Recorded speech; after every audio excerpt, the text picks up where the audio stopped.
The race to tackle climate change often looks more like a crawl.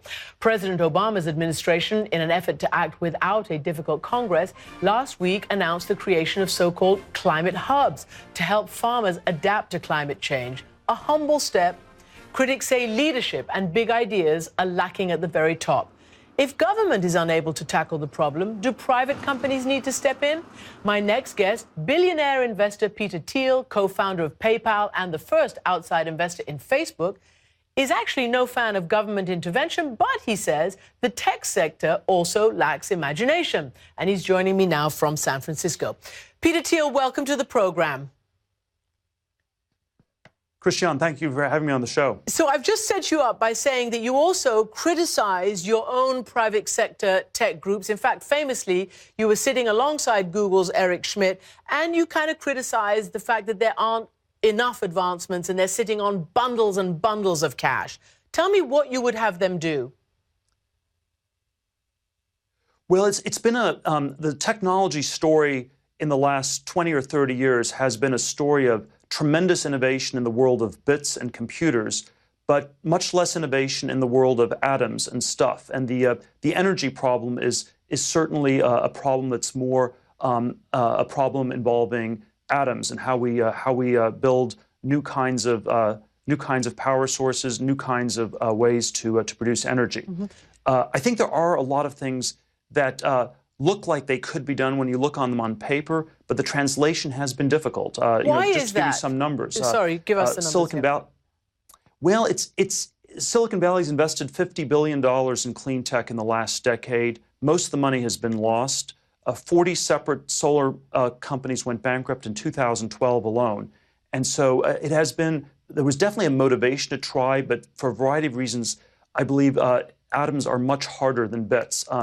I think there was, I think energy, unlike computers, is an issue where you do need some complex coordination with the government, and in many cases, government regulations have prevented clean tech from coming about. So you cannot build windmills because it's aesthetically seen as ugly, or it's hard to build power lines across the desert in Southern California because there are restrictions on zoning.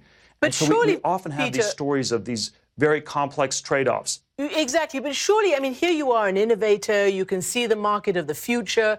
Aren't there other people with brains like that who could see employment opportunities, could see how to shift our whole economy? Not only that, how people get educated in order to actually tackle this great, and some could say exciting challenge.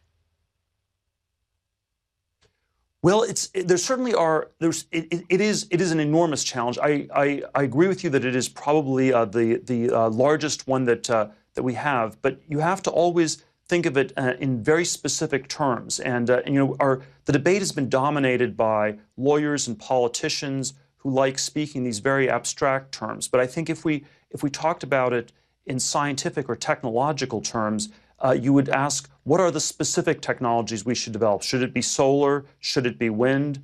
Should we reconsider safer and cleaner versions of nuclear power? Because nuclear, after all, is something that does not lead to carbon emissions. And so we should perhaps rethink some of the biases that we've had against nuclear. And whichever one of these tracks you go down on, there is this very complex process of coordination, getting the power grid to shift over to one or the other.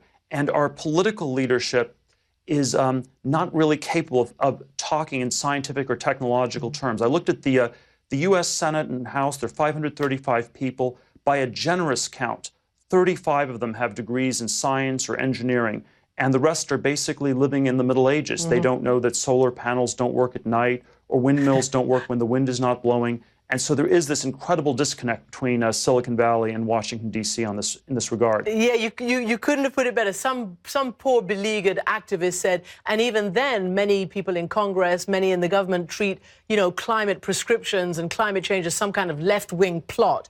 But let me ask you, because that really does add to the inertia in government. You hark back to a nostalgia for like the 60s, where actually there was great technology, great innovation, the moon landing, that whole program was so utterly successful, identifying an aim and going for it. And controversially, you have given something like $100,000 grants to people under 20 to drop out of school to pursue their big ideas.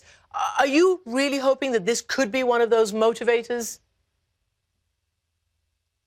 Well, I think that culturally, our society's become very tracked, very incrementalist, and somehow very hostile to big ideas. You know, if Einstein wrote a letter to the White House, it would get lost in the mailroom. So something like the Manhattan Project or the Apollo program are quite unthinkable today. Nixon went on TV in 1970 and promised that we would cure cancer in 6 years. Now, that did not happen, but you could not imagine a major political leader in the U.S. or anywhere in the Western world trying to coordinate against specific innovation. So, and it's always, the discussion's always framed in these very abstract terms where we're going to have processes, we'll have innovation hubs, but it's never, you never talk about specific things. Which you have is to be very specific to actually try to get things done. When you consider that America is the land of the greatest technological progress, the greatest scientific progress in the history of humankind. And so to the extent, yeah, the United States has always been the country where people do new things. And to the extent it becomes harder to do new things in the United States, this is a tremendous challenge because this is our comparative advantage as a country. And if we no longer are the place where people can do new things, we will have lost something very, very special about this country. Peter Thiel, thank you so much for joining me. Thank you for having me.